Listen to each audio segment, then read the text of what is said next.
Hello everyone, this is TechBismo and welcome back once again to another video. In this video guys, I am going to be showing you guys my brand new Dell Latitude E7240, and this is actually not brand new. I bought this used off of eBay for $90, so let's go ahead and get started. This is not going to be a review of this laptop. This is basically going to be kind of just showing you guys that I have finally received it and just sort of showing you around. You know, I'll do some of the things that you would do while you're reviewing it, but I'm not going to be. I'm trying my best not to make this a actual review video. And the reason why is because I do not have the battery for this laptop yet. I'm actually going to be receiving that in a couple of days, probably sometime next week. So there's just something to let you guys know. That is why I'm not going to be making this a review video, or at least trying my best not to make it like a review video. Anyways, guys, without further ado, let's go ahead and get started. So you can see, this is my new laptop. You can see right now we've just sort of got the power plugged in. We've got my hard drive plugged in. Onto the specs, this has an Intel Core i5 4310U CPU clocked at 2 GHz with a maximum CPU frequency of 3 GHz, so a turbo boost of 3 GHz. The base frequency in Windows, which is what I'm running on it, I'm running Windows and Linux Mint, which is what I'm on Windows, the base frequency is actually set to 2.6 gigahertz, so I get a lot faster speeds by default. But you know, it also has that the turbo boost, so it'll also go up when it has some heavy CPU loads and stuff like that.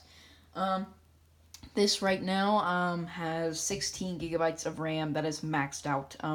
Unlike my Dell Latitude E6430, which can be maxed out to 32 gigabytes of RAM, this can only be maxed out to 16. But that's not a big issue because for another couple of years, I'm not going to need more than 16 gigs of RAM either. It's probably not going to be it's probably going to be a long time. It's probably going to be longer than even 2 years. So I'm probably going to be planning to use this for quite a while.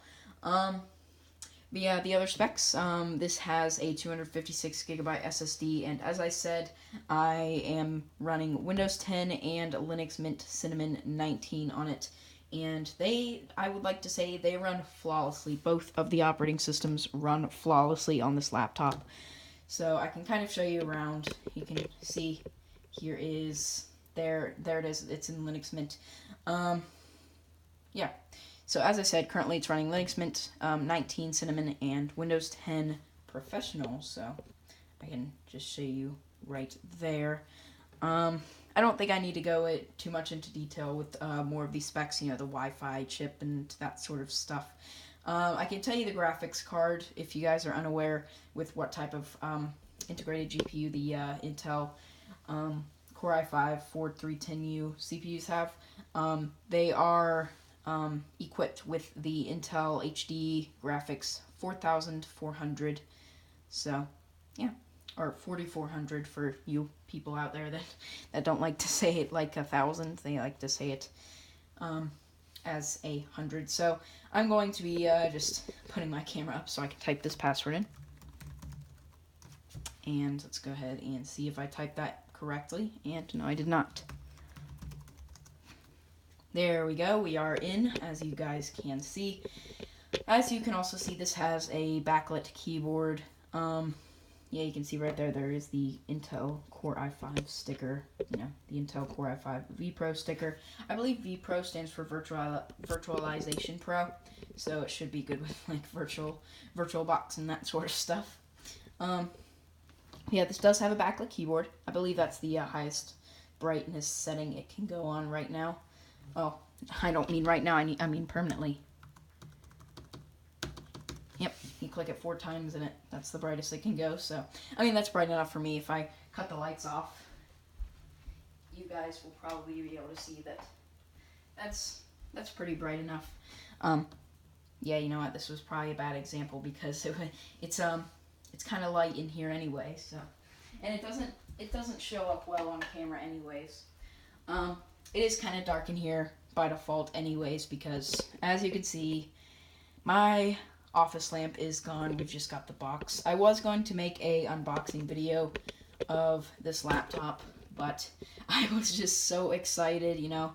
It actually came early. I was expecting it to come, you know, around this time, but I was so surprised to see that when I woke up, and I woke up at like 9, and when I woke up, the box was on the front porch, and I was so surprised that FedEx came that early, but you know, it's not USPS, so it doesn't come at you know, afternoon times. So I can show you around, you know, right now I don't actually have much, especially on the Linux Mint partition.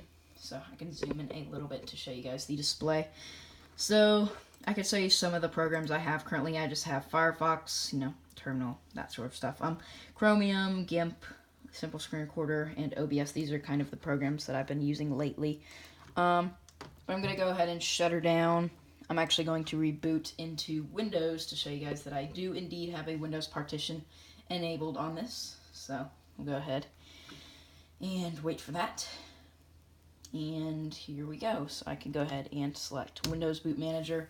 So guys, please don't be mad that I have decided to use Windows alongside Linux Mint. It's just the reason why I'm actually using, and you can see that's blurred out. But the reason why I'm using Windows is for that reason. The reason that that's getting blurred out because I use Sony Vegas Pro as my editing software. So I'm going to, you know, I can just blur out the keyboard when I type it. So we'll just do that. So here we are. As you guys can see, I've just got Minecraft loaded up on here. We'll zoom in just a little bit to show you guys kind of what I've got. So you can see there's our menu. Currently I have Sony Vegas Pro 15, which I can show you. Yep, Sony Vegas Pro 15. The license is also blurred out. And here we are. So, no, we don't need Vegas Pro 16. 15's good enough for me. I'm satisfied. But yeah, this computer actually, I've edited a couple outside of the computer screen videos, you know, like actual camera videos, you know, at 1080p, 60 FPS. It actually edits fairly well. You know, there's rarely any lag spikes. It runs really, really well. And just in general, I'm just so happy with this machine. Of the way it's turned out. I mean, I was honestly expecting it to be a little bit not as good. I guess I could say a little bit not as good. I was expecting it to be a little bit slower than my Dell Latitude E7430, but to me, I mean, the CPU benchmarks were kind of equal. So to me, I know, well, people actually made online benchmarks, like people uploaded benchmarks of the i7-3520M CPU, which, by the way, its base frequency is 2.9 gigahertz, which, of course, is quite a lot. It's a lot. I could actually go to this PC settings to show you that this one is indeed base frequencied at 2.6 gigahertz. So you guys can kind of see there. I know it says 2 gigahertz right there, but the base frequency, I believe I can also go to Task Manager and show you guys that it says the base frequency in Windows is set to, yep, base speed 2.6 gigahertz, as you guys can see right there. So I believe that's all I need to show you with that. But yeah, as I was saying, I honestly think those online benchmarks were just opinions from people, because it's making me not believe those benchmarks, because I have not noticed a single speed lower than my Dell Latitude E6430. This has been so far, by what I've experienced, equivalent then to what I've been doing on my Dell Latitude E6430.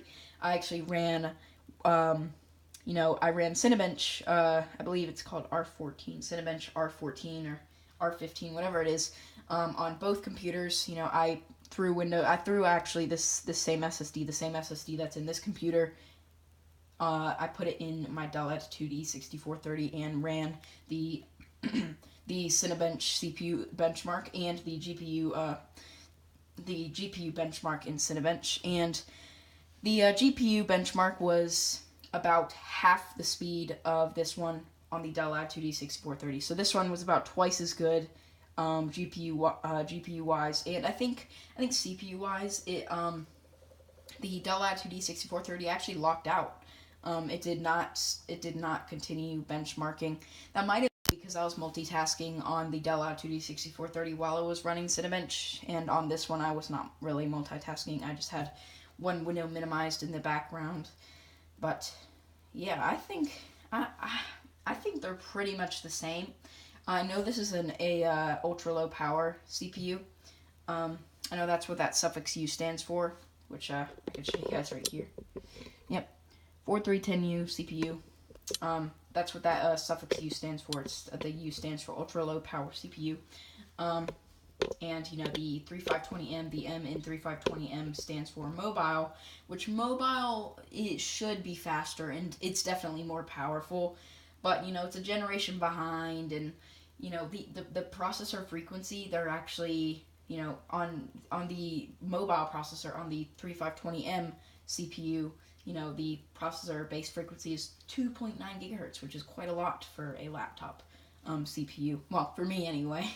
And this one's only 2.6, well, on Windows anyway. On Linux and pretty much everything else, the main processor frequency, I guess I could say the BIOS-based frequency, the BIOS-based processor frequency is actually 2 gigahertz, which it does have a turbo boost of up to 3 gigahertz, which is pretty much the same as it is on the Latitude E6430, because it has a turbo boost of, I think, 3.6. So they're not quite on par with each other, but I haven't noticed much of a difference. I think they're relatively the same speed.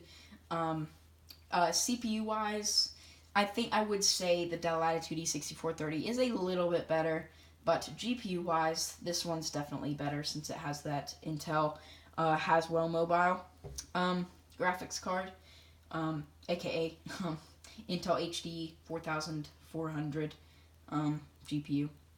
Well, anyways, guys, that is pretty much it. I just wanted to let you guys know my experience so far with my Dell Latitude E7240 and how it's been going, and what to expect in the future. So, as I said, guys, it is the end of this video now. Thank you guys very, very much for watching this video, and I'll catch you in the next one.